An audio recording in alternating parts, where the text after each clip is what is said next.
Welcome to acing chemistry classes. बहुत सारे students का ये रिक्वेस्ट आ रहा था, बहुत सारे लोग व्हाट्सएप पे और फेसबुक पे कंटिन्यूअसली मैसेज कर रहे थे कि सर ऑर्गेनिक केमिस्ट्री को शुरू से पढ़ाइए, है ना। ऑर्गेनिक को एकदम बेसिक लेवल से लेकर के आप चलिए। तो चलिए आपके लिए फिर हम शुरू करते हैं ऑर्गेनिक केमिस्ट्री। ऑर्गेनिक केमिस्ट्री को एकदम बेसिक लेवल से हम लोग पढ़ेंगे। अब जो ऑर्गेनिक के आपके वीडियोस आएंगे वो वीडियोस एकदम सीरीज वाइज वीडियोस आएंगे। ऑर्गेनिक सीरीज को फॉलो कीजिए, है ना। चैनल को सब्सक्राइब कर लीजिए और ऑर्गेनिक सीरीज को फॉलो करते रहिए। ऑर्गेनिक के सारे वीडियोस आ जाएंगे यहाँ पे कंप्लीट, आपके एडवांस लेवल तक के सारे ऑर्गेनिक के टॉपिक्स को कंप्लीट हम लोग करेंगे एक सीक्वेंस वाइज, ठीक है। तो आज पहला क्लास ये ऑर्गेनिक का हम लोग लेने जा रहे हैं, जिसमें इंट्रोडक्शन ऑफ ऑर्गेनिक केमिस्ट्री को लेकर के हम बात करेंगे, ठीक है। तो चलिए शुरू करते हैं इंट्रोडक्शन ऑफ ऑर्गेनिक केमिस्ट्री, ठीक है।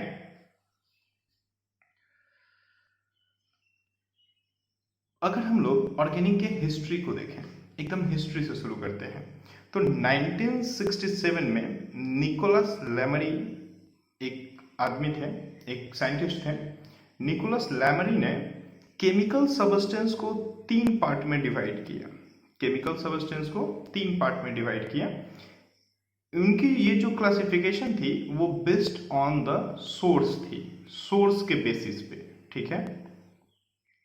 सोर्स के बेसिस पे कि केमिकल सबस्टेंस कहाँ से बनते हैं। देखिए हम तब की बात कर रहे हैं जब कोई ऑर्गेनिक कंपाउंड नहीं था, कोई इनऑर्गेनिक कंपाउंड नहीं था, सिर्फ क्या था, सिर्फ और सिर्फ केमिकल सबस्टेंस की बात होती थी।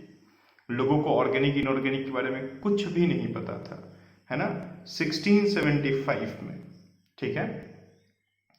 तो निकोलस लैमरी ने क्या किया, सोर्स के अकॉर्डिंग केमिकल सबस्टेंस को तीन पार्ट में डिवाइड किया। पहला जो पार्ट था वो था मिनरल सबस्टेंस, ठीक है। मिनरल सबस्टेंस उन्होंने बताया वो सारे केमिकल सबस्टेंस जो मिनरल से ऑब्टेन्ड होते थे उसको उन्होंने मिनरल केमिकल सबस्टेंस कहा, जिसकी मेनली सोर्स अर्थ क्रस्ट होती है, ठीक है।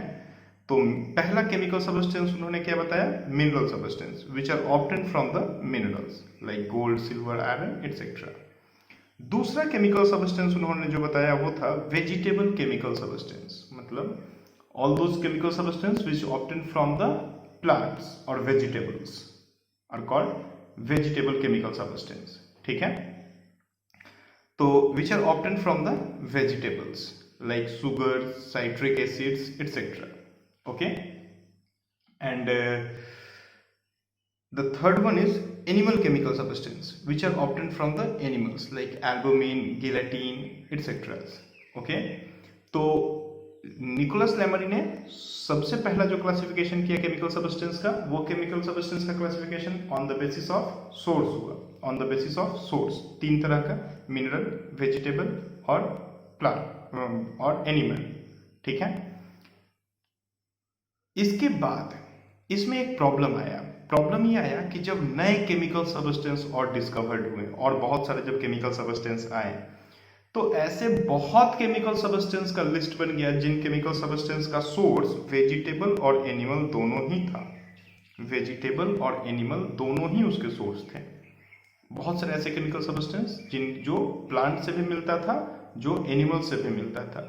फिर निकोलस लैमरी के क्लासिफिकेशन से ये चीज क्लियर नहीं हो पाया कि उसको हम रखें कहाँ, प्लांट में रखें मतलब वेजिटेबल सबस्टेंस के कैटेगरी में रखें या एनिमल सबस्टेंस के कैटेगरी में रखें। तो ये क्लासिफिकेशन फेल्ड हो गया, ठीक है।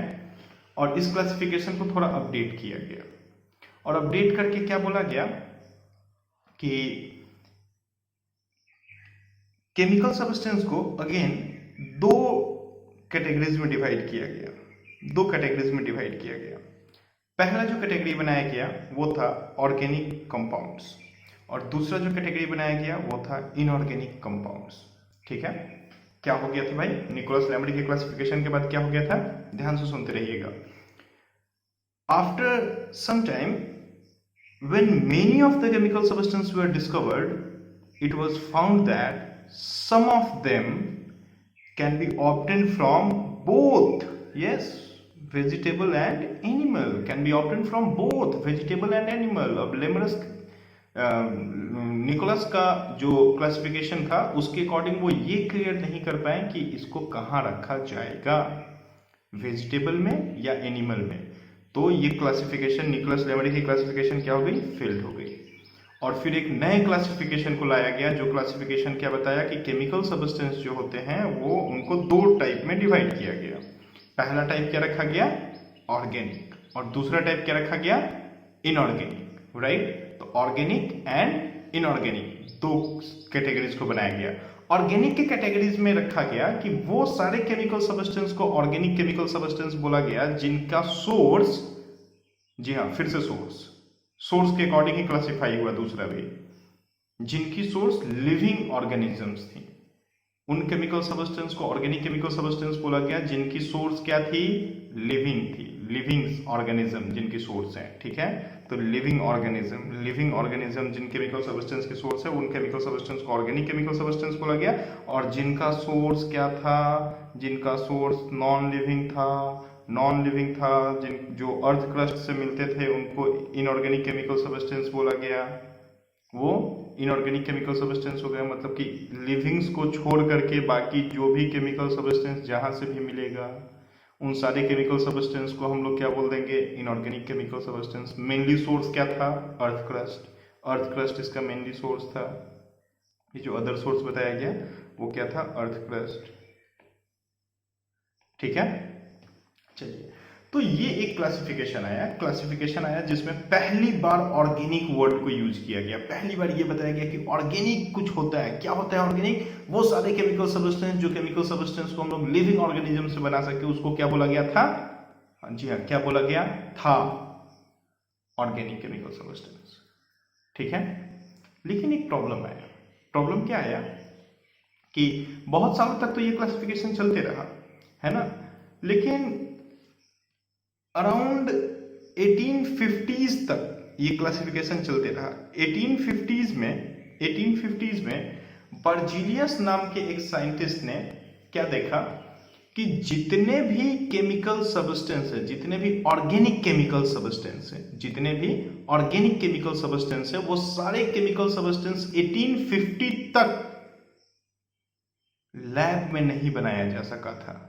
कोई भी केमिकल सब्सटेंस 1850 तक लैब में नहीं बना था। तो उस टाइम में बर्जीलियस नाम के एक साइंटिस्ट ने एक सजेशन दिया जिसको हम लोग वाइटल फोर्स थ्योरी कहते हैं। उन्होंने एक सजेशन दिया और बताया कि ऑर्गेनिक सब्सटेंस को हम लोग लैब में क्यों नहीं बना सकते हैं और ऑर्गेनिक सब्सटेंस लिविंग्स में ही क्यों बनता है। देखिए क्वेश्चन आता है, why living is the main source of, या why उस टाइम तक में why living is only the source of organic chemical substance। एक क्वेश्चन राइज होता है कि why living is only the source of organic chemical substance, ठीक है, ये क्वेश्चन राइज होता है।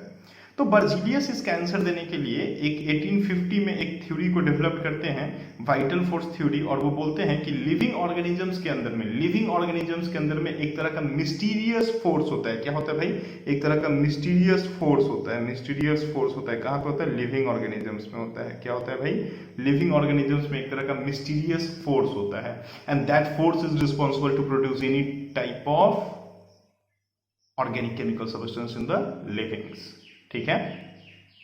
अब देखो एक प्रॉब्लम है भाई, क्या बोला ये बंदा, क्या बोल दिए ये बोल दिए कि लिविंग्स के अंदर में एक तरह का मिस्टीरियस फोर्स है, एक जादुई शक्ति, और वही मिस्टीरियस फोर्स रिस्पॉन्सिबल होती है किसी भी तरह के ऑर्गेनिक केमिकल सब्सटेंस को बनाने के लिए। और उस मिस्टीरियस फोर्स को ये क्या बोले कि वो मिस्टीरियस फोर्स वाइटल फोर्स होता है, और इसीलिए इस थ्योरी का नाम क्या दिया गया, वाइटल फोर्स थ्योरी, ठीक है। तो क्या है भाई वाइटल फोर्स थ्योरी, तो देखते हैं। Up to 1815 any organic compound couldn't be synthesized in the lab, right, couldn't be synthesized in the lab. So Berzelius suggested that there is a mysterious force in the living organisms which was named as vital force, and said that organic cannot be synthesized in the lab. Cannot be synthesised in the lab. Berzelius ये बात बोले कि lab में organic को नहीं बना सकते क्योंकि ये वाइटल फोर्स सिर्फ लिविंग के अंदर से मिलता है, सिर्फ लिविंग ऑर्गेनिजम्स में होता है। अब लैब में तो नहीं ला सकते, लैब में तो उस फोर्स को नहीं ला सकते हैं, तो इसीलिए लैब के अंदर में हम लोग कोई भी केमिकल सब्सटेंस को नहीं, कोई भी ऑर्गेनिक केमिकल सब्सटेंस को नहीं बना सकते। तो इसी थ्योरी को वाइटल फोर्स थ्योरी बोला गया। लेकिन कुछ टाइम बाद एक वोलर नाम के साइंटिस्ट थे, एक जर्मन साइंटिस्ट थे वोलर। उन्होंने क्या किया, 1928 में volar ammonium cyanate NH4CNO ammonium cyanate compound के साथ कुछ एक्सपेरिमेंट कर रहे थे और उन्होंने अमोनियम सायनेट को हीट कर दिया। हीट करने के बाद अमोनियम सायनेट के अंदर एक रीअरेंजमेंट हुआ और रीअरेंजमेंट होकर के यूरिया का फॉर्मेशन हो गया। और यूरिया क्या होता है, एक ऑर्गेनिक सब्सटेंस होता है। तो लैब के अंदर में वोलर अमोनियम सायनेट को लेकर के एक रिएक्शन कर रहे थे और उन्होंने अमोनियम सायनेट को हीट किया। तो क्या ऑब्जर्व किया कि अमोनियम सायनेट के अंदर एक रीअरेंजमेंट हुआ और एक ऑर्गेनिक केमिकल सब्सटेंस लैब में बना। कौन सा, यूरिया। तो पहला ऑर्गेनिक केमिकल सब्सटेंस जिसको लैब में देखा गया वो कौन सा था, यूरिया था। तो भाई क्या हो गया था वोलर के साथ, क्या वोलर ने किया, चलिए देखते हैं। In 1828, a German scientist, Wohler, synthesized an organic compound in the lab, which was urea. So the vital force theory was failed. क्योंकि लैब में कोई vital force theory तो था ही नहीं और यूरिया तो बन गया, तो vital force theory क्या हो गया, फेल्ड हो गया। तो urea was synthesized in the lab by heating of ammonium cyanate, right, NH4CNO। तो NH4CNO को अगर हम लोग हीट कर दिए तो हीट करने के बाद उसके अंदर एक रीअरेंजमेंट देखा गया और रीअरेंजमेंट होकर के क्या बन गया, NH2CONH2। देखो आप यहाँ पे देखो, हम लोग के पास 2 नाइट्रोजन है ना, इधर भी देखो 2 नाइट्रोजन है, यहाँ देखो 4 हाइड्रोजन है, यहाँ भी देखो 4 हाइड्रोजन है, एक कार्बन है, यहाँ भी एक कार्बन है, एक ऑक्सीजन है, एक ऑक्सीजन है। देखो तो वही कंपाउंड, एकदम जनरल फार्मूला एकदम वही है ना, ये एम्पिरिकल फार्मूला एकदम वही है। तो कंपाउंड का फार्मूला दोनों साइड में सेम है। कंपाउंड क्या किया, सिर्फ रीअरेंज किया और रीअरेंज होकर के अमोनियम साइनेट से रीअरेंज होकर के क्या बन गया, यूरिया बन गया। तो ये रीअरेंज हुआ और यूरिया का फॉर्मेशन किया और पहला ऑर्गेनिक कंपाउंड लैब में बन गया, जिससे वाइटल फोर्स थ्योरी क्या हो गया, वाइटल फोर्स थ्योरी को हम लोग क्या बोल दिए भाई, ये बर्जीलियस हाइपोथेसिस है। ठीक है, ये कोई थ्योरी नहीं है, ये बर्जीलियस हाइपोथेसिस है ना। और पहला ऑर्गेनिक कंपाउंड बन गया। तो ऑर्गेनिक कंपाउंड क्या होता है, अगर हम लोग बात करें कि ऑर्गेनिक कंपाउंड होता क्या है, तो hydrocarbons and their derivatives are called organic compound. एक अगर हम लोग वन ऑफ द डिफिनेशन में बात करें, one of the definition of organic compound is hydrocarbon and their derivatives. Now what is hydrocarbon? Hydrocarbon क्या होता है? हाइड्रोकार्बन होता है वो सारे कंपाउंड्स जो कार्बन एंड हाइड्रोजन से मिलके बने हैं। वो सारे कंपाउंड्स जो कार्बन और हाइड्रोजन से मिलके बने हैं, या कार्बन और हाइड्रोजन के अलावा कुछ एक और एलिमेंट्स उसमें आकर के मिल जाए, लेकिन कार्बन और हाइड्रोजन रहे, तो उसको हम लोग डेरिवेटिव्स कहते हैं, उन कंपाउंड के डेरिवेटिव्स कहते हैं। तो हाइड्रोकार्बन एंड देयर डेरिवेटिव्स मतलब कि ऐसे कंपाउंड जो कार्बन हाइड्रोजन से मिलके बने हैं या फिर कार्बन हाइड्रोजन और 1 2 3 एलिमेंट्स को लेकर के बना हुआ है, वैसे कंपाउंड को हम लोग क्या कहते हैं, ऑर्गेनिक कंपाउंड कहते हैं। तो हाइड्रोकार्बन्स क्या है भाई? हाइड्रोकार्बन्स कार्बन एंड हाइड्रोजन से मिलकर बने हुए कंपाउंड्स। आपको आइडिया होगा, कुछ आइडिया होगा हाइड्रोकार्बन्स के बारे में कि हाइड्रोकार्बन्स होता क्या है। जैसे कि हम लोग बात करते हैं, एल्केन होता है हाइड्रोकार्बन, एल्कीन होता है, एल्काइन होता है, बेंजीन होता है एंड टोल्यूइन होता है। ये बेसिक हाइड्रोकार्बन्स, ये 5 हाइड्रोकार्बन्स होते हैं। 3 एलिफैटिक साइड से होते हैं और 2 एरोमेटिक साइड से होते हैं। ठीक है, अब एलिफैटिक एरोमेटिक क्या है, थोड़ा पेशेंस, आराम से सब कुछ पढ़ेंगे, हर चीज बताएंगे, एक एक चीज को बताएंगे। जब ऑर्गेनिक शुरू से हो रहा है तो सब कुछ होगा, पूरा जेई एडवांस के लेवल तक ऑर्गेनिक को पढ़ेंगे, हर एक चीज सिखाएंगे। ठीक है, आराम से इसको बस फॉलो करते रहिए। ठीक है। तो ऑर्गेनिक कंपाउंड्स का अगर एक बेसिक डिफिनेशन में बात करते हैं हम लोग, एक छोटा सा डिफिनेशन ऑर्गेनिक कंपाउंड का बोले तो क्या बोल सकते हैं कि hydrocarbons and their derivatives compounds are called organic compounds. ठीक है। अब चलिए आगे कुछ बात करते हैं कि आप कोई भी ऑर्गेनिक कंपाउंड को अगर देखते हैं, आप कोई भी ऑर्गेनिक कंपाउंड को अगर देखते हैं तो आप क्या देखते हैं कि वो ऑर्गेनिक कंपाउंड कार्बन से बना है। अभी जैसे हम लोग बात किए हाइड्रोकार्बन, तो कार्बन से तो बना ही है, कोई भी ऑर्गेनिक कंपाउंड हो उसमें कार्बन तो होगा ही होगा। ठीक है। तो भाई अगर कार्बन होगा, अगर कार्बन होगा तो क्यों कार्बन होगा? नहीं समझ में आया? मेरा क्वेश्चन है कि कार्बन ही क्यों रिस्पॉन्सिबल है किसी भी ऑर्गेनिक कंपाउंड के फॉर्मेशन में? बिना कार्बन के कोई ऑर्गेनिक कंपाउंड क्यों नहीं हो सकता? ऑर्गेनिक कंपाउंड बहुत होता है, मतलब केमिकल सब्सटेंस का अराउंड आधा से ज्यादा पार्ट, 60-70% पार्ट केमिकल सब्सटेंस जितने भी है ना, उसमें से 60-70% पार्ट तो सिर्फ क्या है? ऑर्गेनिक कंपाउंड्स हैं। तो मतलब दुनिया के 60-70% कंपाउंड्स ऑर्गेनिक कंपाउंड्स हैं, वो कार्बन से बने हैं। तो कार्बन इस दुनिया का 60-70% कंपाउंड्स का फॉर्मेशन करता है। सोचो कितना बड़ा बात है, बहुत बड़ा बात है ना? तो कार्बन ही क्यों? Y carbon? क्वेश्चन क्या है हम लोगों का? Y carbon. तो कार्बन के अगर कैरेक्टर्स को हम देखें तो कार्बन के पास मेनली हम 5 ऐसे कैरेक्टर्स देखते हैं, 5 कैरेक्टर्स ऐसे हम देखते हैं जो बहुत यूनिक होता है, जो कार्बन को बहुत ही स्पेशल बना देता है। तो चलिए पांचों कैरेक्टर को हम लोग एक एक करके देखते चलते हैं। कैरेक्टरिस्टिक्स ऑफ कार्बन हम लोग का टॉपिक है। पहला हम लोग देखेंगे कार्बन का टेट्रावैलेंसी। टेट्रावैलेंसी, टेट्रा मतलब 4 और वैलेंसी मतलब बोल सकते हैं हम लोग बॉन्ड फॉर्मेशन टेंडेंसी या unpaired electrons in the outer most orbit, है ना? तो 4 बॉन्ड बनाने का टेंडेंसी, कार्बन का 4 बॉन्ड बनाने का टेंडेंसी, है ना? कार्बन देखो, कार्बन का अगर हम इलेक्ट्रॉनिक कन्फिग्रेशन देखते हैं तो हम क्या देखते हैं? 1s2 2s2 2p2, ये ग्राउंड स्टेट में हो, ये ग्राउंड स्टेट का कन्फिग्रेशन है। ठीक है। अगर इसका हम लोग ऑर्बिटल पिक्चर देखें तो हम लोग को कुछ ऐसा दिखेगा। ये तुरंत अपने एक्साइटेड स्टेट में चला जाता है। ये तुरंत कहाँ चला जाता है? ये तुरंत अपने एक्साइटेड स्टेट में चला जाता है, और एक्साइटेड स्टेट में जाकर के जो पेयर्ड इलेक्ट्रॉन है आउटर मोस्ट ऑर्बिट का, यहाँ पे देखो 2s2 हमको पेयर्ड इलेक्ट्रॉन दिख रहा है। तो आउटर मोस्ट ऑर्बिट का जो पेयर्ड इलेक्ट्रॉन है वो एक्साइटेड स्टेट में अनपेयर्ड हो जाता है इन द वैकेंट ऑर्बिटल, है ना? तो अनपेयर्ड हो जाएगा। अब ये आउटर मोस्ट ऑर्बिट का हम सिर्फ यहाँ पे ड्रॉ करते हैं एक्साइटेड स्टेट में, इनर ऑर्बिट, या फिर चलो इनर ऑर्बिट भी लिख देते हैं।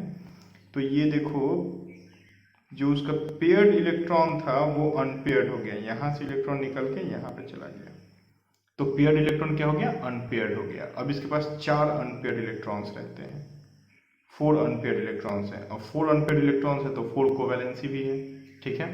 तो यहाँ पे क्या है भाई? 4 इलेक्ट्रॉन्स हैं जो बॉन्ड फॉर्मेशन के लिए हमेशा अवेलेबल होते हैं। मेरी बात समझ में आ रही है ना? एक्साइटेड स्टेट में। तो कार्बन अपने फैमिली का, कार्बन की फैमिली को अगर हम देखें तो कार्बन हमेशा 4 कोवैलेंसी शो करता है। सिलिकॉन भी 4 कोवैलेंसी शो करता है। जर्मेनियम क्या करता है? 4 और 2 कोवैलेंसीज को शो करता है। एसएन क्या करता है? 2 और 4, और पीबी क्या करता है? 2 कोवैलेंसी को शो करता है। देखो हम लोग क्या देख रहे हैं कि डाउन द ग्रुप आते हुए कोवैलेंसी डिक्रीज करने लगा। कोवैलेंसी क्या होने लगा? डिक्रीज करने लगा। क्यों डिक्रीज करने लगा? Due to inert pair effect. Inert pair effect, है ना?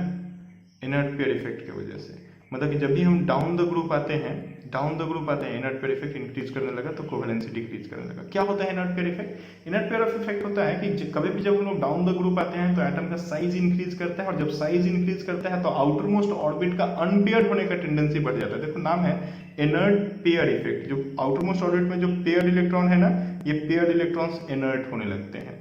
तो इस पूरे फैमिली का NH2NP2 कन्फिग्रेशन है, NH2NP2 कन्फिग्रेशन है कार्बन फैमिली का।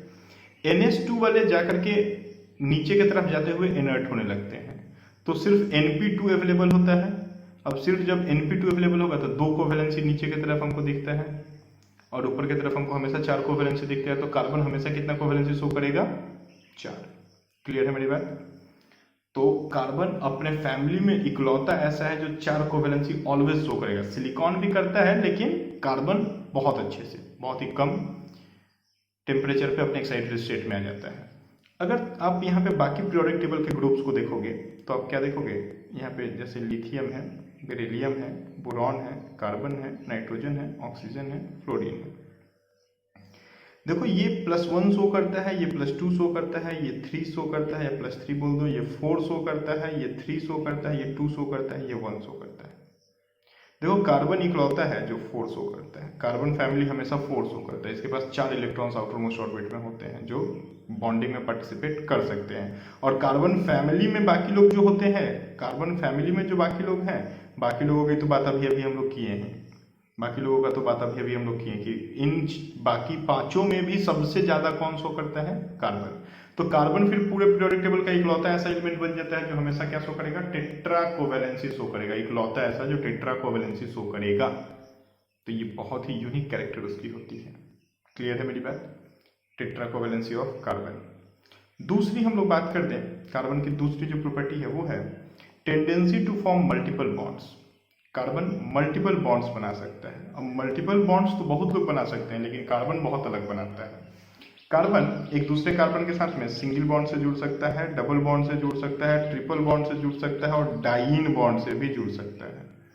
कार्बन एक दूसरे कार्बन के साथ में single bond, double bond, triple bond, dine bond, बहुत मतलब अलग अलग पैटर्न में बॉन्ड बना सकता है ना। कैटेनेशन प्रॉपर्टी बहुत ज़्यादा होता है, इसी वजह से ऐसा कर पाता है। बॉन्ड एनर्जी बहुत ज़्यादा होता है, रिपल्सन बहुत कम होता है ना। बहुत सारे फेवरेबल कंडीशंस होते हैं कार्बन के साथ में। तो कार्बन मल्टीपल बॉन्ड्स बना सकता है। अगर हम इसके तीसरे कैरेक्टर को देखो तो तीसरा कैरेक्टर क्या होता है? टेट्राहेड्रल शेप बनाता है। कार्बन क्या होता है भाई? कार्बन जब बॉन्ड बना करके कंपाउंड बनाता है तो टेट्राहेड्रल कंपाउंड्स बनाता है। टेट्राहेड्रल शेप में कंपाउंड्स बना सकता है। टेट्राहेड्रल कंपाउंड्स के साथ में एक चीज होता है कि यहाँ पे देखो टेट्राहेड्रल यहाँ पे दिखाया गया है शेप को। टेट्राहेड्रल शेप में 4 बॉन्ड जो बनते हैं वो 4 अलग अलग कॉर्नर पे होते हैं, और जो बॉन्ड एंगल होता है वो होता है 109.5 डिग्री। तो 109.5 डिग्री या 109 डिग्री 28 मिनट का जो बॉन्ड बनता है, यहाँ पे एक चीज देखा जाता है कि 4 अलग अलग कॉर्नर पे जब है तो रिपल्सन नहीं होगा। बॉन्ड पे रिपल्सन मिनिमाइज हो जाएगा। तो रिपल्सन्स नहीं होते हैं, है ना, जिस वजह से ये कंपाउंड क्या होता है? ज्यादा स्टेबल बना पाता है। कार्बन क्या करता है? ज्यादा स्टेबल कंपाउंड्स बना पाता है, क्योंकि कंपाउंड्स के अंदर वो रिपल्सन को मिनिमाइज कर देता है। क्यों मिनिमाइज हो जाता है? उसके शेप की वजह से, है ना। तो देखो ये एक बहुत अच्छा उसके साथ कंडीशन हो जाता है, एक बहुत अच्छा कैरेक्टर उसका हो जाता है कि कार्बन जब बॉन्ड बनाएगा तो बॉन्ड बनाएगा 4 अलग अलग कॉर्नर्स पे टेट्राहेड्रल शेप में, जहां पर रिपल्सन्स बहुत कम होगा। रिपल्सन कम होगा तो कंपाउंड स्टेबल बनेगा, है ना। चलिए बहुत अच्छा। अगला कैरेक्टर इसका अगर हम लोग देखें, नेक्स्ट कैरेक्टर इसकी होती है कैटेनेशन प्रॉपर्टीज। कैटेनेशन प्रॉपर्टीज क्या होता है? कैटेनेशन प्रॉपर्टी होता है self linking tendency of an atom. एक एटम अपने ही एटम के साथ जुड़ने की उसकी जो टेंडेंसी होती है, तो सेल्फ लिंकिंग टेंडेंसी। कार्बन की सेल्फ लिंकिंग प्रॉपर्टीज जो होती है वो बहुत ही अच्छी होती है। एक कार्बन दूसरे कार्बन के साथ में रिंग में जुड़ सकता है, ओपन चैन में जुड़ सकता है, मतलब कि एक कार्बन दूसरे कार्बन के साथ ऐसे देखो ऐसे ओपन चैन में जुड़ सकता है। एक कार्बन दूसरे कार्बन के साथ में ऐसे रिंग में जुड़ सकता है ना। बहुत सारा ब्रांच बना सकता है, बहुत सारा ब्रांच बनाया जा सकता है। एक कार्बन ऐसे बहुत सारा ब्रांच बना सकता है, ठीक है। तो कैटेनेशन प्रॉपर्टी बहुत अच्छी होती है। और कैटेनेशन प्रॉपर्टी अच्छी क्यों होती है? क्योंकि कार्बन कार्बन का बॉन्ड एनर्जी ज्यादा होता है। ध्यान में रखिएगा मेरे बात को, कार्बन कार्बन की बॉन्ड एनर्जी ज्यादा होती है, इसीलिए कार्बन कार्बन की क्या होती है भाई? कैटेनेशन प्रॉपर्टी बहुत तगड़ी वाली होती है, ठीक है। तो हम लोग क्या देखें, self linking property of carbon is known as catenation. It is responsible for the variety of large number of organic compounds. It may also gives rise to the open chain, closed chain nature compounds. Bond energy of catenation in carbon is maximum. ध्यान रखिएगा मेरी बात को, ये bond energy बहुत ज्यादा होता है। देखो यहाँ पे दिखाया गया है कि कार्बन कार्बन की जो bond energy in kilo calorie में अगर हम लोग बात करें तो 85 होता है, जबकि कार्बन के फैमिली में ही जो सिलिकॉन बिलोंग करता है उसका 54 होता है।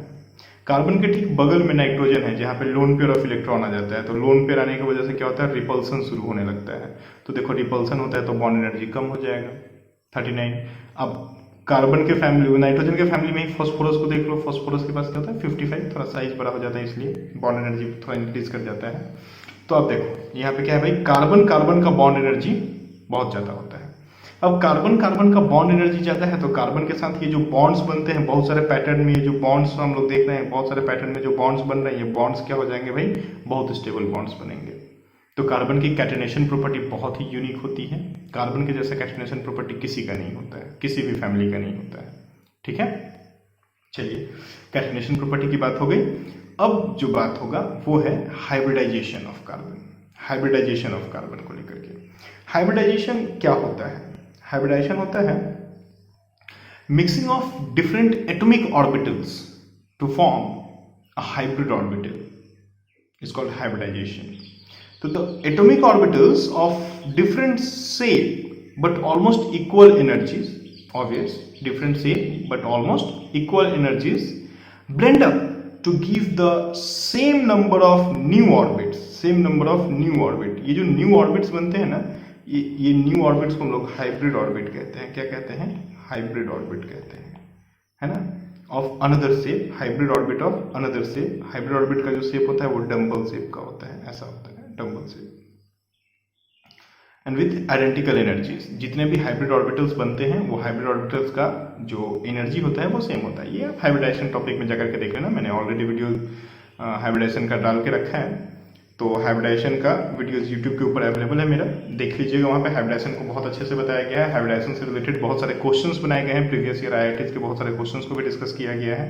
ठीक है, चलिए यहाँ पे हम लोग बात करें कि हाइब्रिड ऑर्बिटल्स क्या होता है।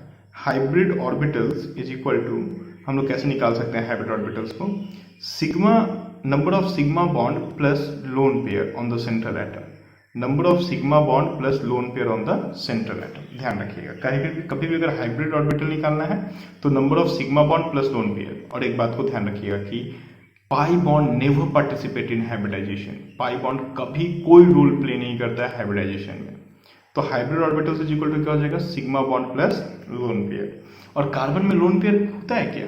नहीं, कार्बन में तो लोन पेयर होता ही नहीं है। कार्बन में तो सिर्फ क्या होता है, बॉन्ड पेयर्स ऑफ इलेक्ट्रॉन्स होते हैं। ठीक है, तो हम लोग बात करते हैं कि कार्बन अगर चारों तरफ सिंगल बॉन्डेड है, कार्बन क्या है, सिंगल बॉन्डेड है, तो 4 सिग्मा हमको दिख रहा है। देखो सिग्मा एंड पाई बॉन्ड्स बताए गए हैं, तो 4 सिग्मा 0 पाई, 4 सिग्मा।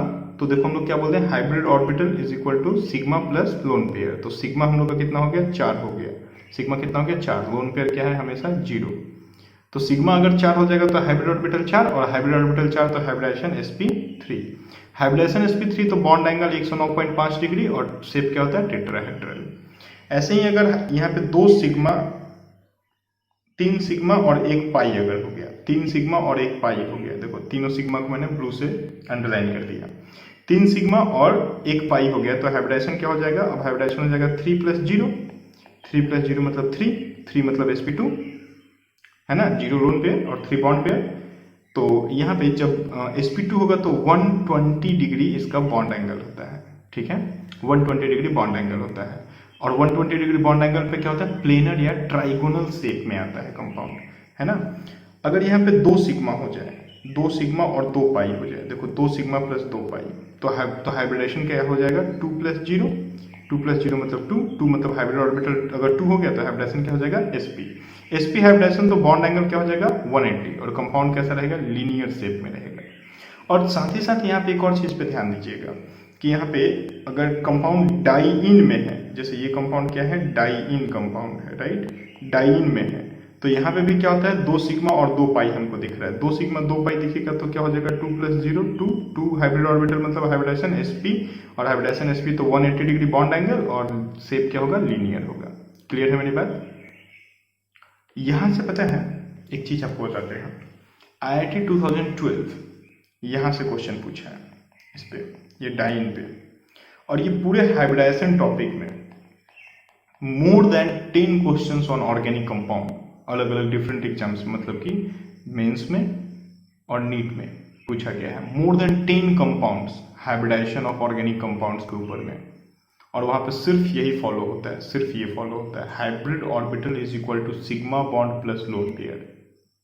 ठीक है, चलिए हम लोग कुछ क्वेश्चंस भी देखेंगे। अगले कंपाउंड अगले हम लोग टॉपिक पे अगर बात करें तो सिग्मा बॉन्ड क्या होता है। सिग्मा बॉन्ड होता है हमेशा एक्सियल ओवरलैपिंग से बना हुआ कंपाउंड, है ना। अगर कभी भी एक्सिस के ऊपर जब ओवरलैपिंग होता है ना, एक्सिस के ऊपर ओवरलैपिंग होता है तो हम लोग क्या बोलते हैं कि सिग्मा कंपाउंड का फॉर्मेशन हो रहा है। जैसे यहाँ पे हम लोग बात करते हैं कि सिग्मा बॉन्ड क्या है, तो the molecular orbital formed by the overlapping of 2s atomic orbitals, ध्यान दीजिएगा 2s atomic orbitals, 1s and 1p atomic orbitals और coaxial overlapping of p orbitals. ठीक है, देखिए एसएस की ओवरलैपिंग हमेशा क्या होती है, इंटर न्यूक्लियर एक्सिस के ऊपर ओवरलैपिंग होती है। अभी हम क्या बोले थे, ऑन एक्सियल ओवरलैपिंग से सिग्मा बॉन्ड बनता है। तो एसएस की ओवरलैपिंग कहाँ होती है, एक्सिस पे होती है। एसपी की ओवरलैपिंग भी कहाँ होती है, ऑन इंटर न्यूक्लियर एक्सिस होती है। और पीपी की भी ओवरलैपिंग कहाँ होती है, कोएक्सियल ओवरलैपिंग कहाँ होती है, इंटरन्यूक्लियर एक्सिस पे होती है। तो कभी भी अगर कोई ओवरलैपिंग इंटरन्यूक्लियर एक्सिस पे होता है तो उससे जो बॉन्ड बनता है उस बॉन्ड को हम लोग क्या बोलते हैं, सिग्मा बॉन्ड कहते हैं। और पहला ओवरलैपिंग, कोई भी दो एटम जब आपस में बॉन्ड बनाने के लिए आता है तो पहला जो ओवरलैपिंग होता है वो पहला ओवरलैपिंग क्या होता है, एक्सियल ओवरलैपिंग होता है। पहला ओवरलैपिंग क्या होता है, एक्सियल ओवरलैपिंग होता है, हमेशा ध्यान में रखिएगा। ठीक है, पहला ओवरलैपिंग एक्सियल ओवरलैपिंग मतलब कि अगर ए और बी आपस में बॉन्ड बनाने के लिए आ रहा है तो ए और बी के बीच में अगर एक एक इलेक्ट्रॉन का शेयर होता है तो एक बॉन्ड बना। अब ये जो पहला बॉन्ड बनेगा ये क्या होगा, सिग्मा होगा। और इसके बाद जितना भी बॉन्ड बनेगा वो सब पाई होगा। मैक्सिमम 3 बॉन्ड हम लोग एक कंपाउंड दो एटम के बीच में मैक्सिमम 3 बॉन्ड हम लोग देखते हैं। तो पहला सिग्मा और बाकी का अगर 2 बॉन्ड बना तो 1 सिग्मा 1 पाई, अगर 3 बना तो 1 सिग्मा 2 पाई। और देखिए इस कॉन्सेप्ट पे भी क्वेश्चन पूछा गया है, कैल्शियम कार्बाइड कंपाउंड का क्वेश्चन पूछा जाता है बहुत बार। इंडिया का हर एंट्रेंस से क्वेश्चन पूछ चुका है कि कैल्शियम कार्बाइड कंपाउंड में कितने number of sigma and pi bond देखे जाते हैं 2 कार्बन एटम के बीच में। तो कैल्शियम कार्बाइड का देखिए ये शेप होता है और यहाँ पे कार्बन एटम के बीच में 1 सिग्मा और 2 पाई देखा जाता है, क्योंकि कार्बन कार्बन क्या होता है यहाँ पे ट्रिपल बॉन्डेड होता है। तो 1 सिग्मा 2 पाई, ये क्वेश्चन इंडिया का हर एक एंट्रेंस पूछ चुका है। ठीक है, चलिए तो हम लोग सिग्मा में देखें कि सिग्मा क्या होता है ना। अब सिग्मा के ऊपर में क्या होता है कि ओवरलैपिंग जब होता है तो ओवरलैपिंग का एक्सटेंट बहुत ज्यादा होता है ना। केमिकल बॉन्ड में मैंने ये सब डिस्कस किया है, वैलेंस बॉन्ड थ्योरी इन केमिकल बॉन्ड। ओवरलैपिंग का एक्सटेंट बहुत ज्यादा होता है तो सिग्मा से जो बॉन्ड बनता है वो बॉन्ड क्या होता है, स्ट्रॉन्गर बॉन्ड होता है ना, स्ट्रॉन्गर बॉन्ड होता है, क्योंकि बहुत ही ये इफेक्टिव एक्सियल ओवरलैपिंग होता है, एक्सटेंट ऑफ ओवरलैपिंग बहुत ज्यादा होता है। ठीक है, यहाँ पे एक पॉइंट पे आप ध्यान दीजिएगा कि मोर द डायरेक्शनल कैरेक्टर, ये पॉइंट थोड़ा इंपॉर्टेंट होता है, ध्यान दीजिएगा। More the directional character in covalent bond more is the strength of the bond. Directional character कैसे हमको पता चलेगा, तो जितना ज्यादा p ऑर्बिटल होगा उतना ज्यादा डायरेक्शनल कैरेक्टर होगा। क्या बच्चे, क्या होगा बच्चों, जितना ज्यादा p ऑर्बिटल होगा, जितना ज्यादा p ऑर्बिटल होगा उतना ज्यादा डायरेक्शनल नेचर कंपाउंड में होगा। अब अगर हमको कहीं पे ऐसा बॉन्ड दिखता है जहां पे एक ऐसा हमको बॉन्ड दिखे जहां पे कार्बन क्या रहे, सिंगल बॉन्डेड है, दोनों ही कार्बन सिंगल बॉन्डेड है, तो हम क्या बोल देंगे कि ये भी sp3 हाइब्रिडाइज्ड है और ये भी sp3 हाइब्रिडाइज्ड है। तो sp3 हाइब्रिडाइज्ड है। अगर ऐसा रहे कि एक सिंगल बॉन्डेड है और दूसरा कहीं एक जगह पे डबल बॉन्डेड है, तो हम लोग क्या बोल देंगे कि भाई ये तो sp3 है लेकिन ये जो है ये sp2 है। तो sp3 बॉन्ड sp2 है, sp3 sp2 के साथ बॉन्डेड है। यहाँ देखिए sp2 है, मतलब इस टाइप से बॉन्डिंग है, sp2 बॉन्डिंग है। और sp और sp बॉन्डिंग कैसा होगा, ऐसा बॉन्डिंग होगा। तो हम लोग क्या देख रहे हैं कि इधर से इधर को जाते हुए डायरेक्शनल नेचर जो होगा, वो डायरेक्शनल कैरेक्टर जो होगा वो कम हो जाएगा। डायरेक्शनल कैरेक्टर क्या हो जाएगा, कम होने लगेगा, क्योंकि p कम हो रहा है, तो डायरेक्शनल कैरेक्टर कम हो जाएगा। अब डायरेक्शनल कैरेक्टर कम हो जाएगा तो स्ट्रेंथ ऑफ बॉन्ड कम हो जाएगा। कीवर्ड डायरेक्शनल कैरेक्टर कम, स्ट्रेंथ कम, कीवर्ड कीवर्ड, डायरेक्शनल कैरेक्टर कम, स्ट्रेंथ ऑफ बॉन्ड कम, याद रखिएगा, ठीक है। तो ये देखिए ऐसा होगा, अगर हम आपको ऐसा कंपाउंड दे दें कि ये कंपाउंड 1 है, कंपाउंड 2 है, कंपाउंड 3 है और कंपाउंड 4 है, और स्ट्रेंथ आपसे पूछ दें, सीधे हाइब्रिडाइजेशन निकालिए, स्ट्रेंथ बताइए। क्लियर है मेरी बात? गुड। अब हम लोग देखें कि पाई बॉन्ड क्या होता है। ये तो सिग्मा हो गया, पाई बॉन्ड क्या होता है?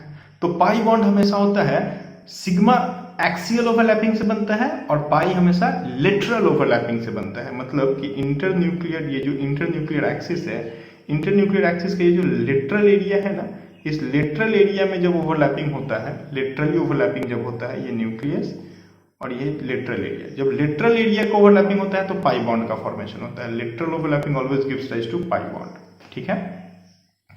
तो pi bond is formed by the lateral overlapping of 2p orbitals. It is a weaker than sigma. Weaker होता है क्योंकि एक्सटेंट ऑफ ओवरलैपिंग कम हो जाता है, राइट। एक्सटेंट ऑफ ओवरलैपिंग कम होने की वजह से ये बॉन्ड क्या होता है, थोड़ा वीक हो जाता है सिग्मा से, ठीक है। तो यहाँ पे देखिए एक IIT 99 का क्वेश्चन दिया गया है। क्वेश्चन में बोला गया है कि इन द कंपाउंड दिस, एक कंपाउंड हम लोग को दे दिया है, ऑर्गेनिक कंपाउंड, और बोला है the C2C3 bond is a type of, किस टाइप का बॉन्ड बन रहा है C2 और C3 में, और ऑप्शंस को देखकर लग रहा है कि हाइब्रिडाइजेशन पूछा गया है, ठीक है। तो यहाँ पे दूसरा और तीसरा कार्बन, राइट। तो देखो ये है दूसरा कार्बन और ये है तीसरा कार्बन, दूसरा और तीसरा कार्बन हमको दिख रहा है। तो दूसरे तीसरे कार्बन में हमको क्या दिख रहा है कि ये है एक डबल बॉन्डेड, एक साइड से डबल बॉन्डेड, 2 सिग्मा, मतलब 3 सिग्मा और 1 पाई, तो हो जाएगा आपका sp2। और ये जो कंपाउंड है ये है 4 सिग्मा है, तो sp3, ठीक है। तो sp2 sp3 कहाँ है ऑप्शन भाई, sp2 sp3, ये है राइट, ठीक है। तो ऐसे क्वेश्चंस पूछे जाएंगे आपसे, और ऐसे मोर देन 10 क्वेश्चंस प्रीवियस ईयर में पूछे गए हैं, ठीक है। चलिए एक और क्वेश्चन यहाँ पे दिख रहा है IIT 2002 का। क्वेश्चन में बोला गया है कि in which of the following species the underlined carbon have sp3 hybridisation.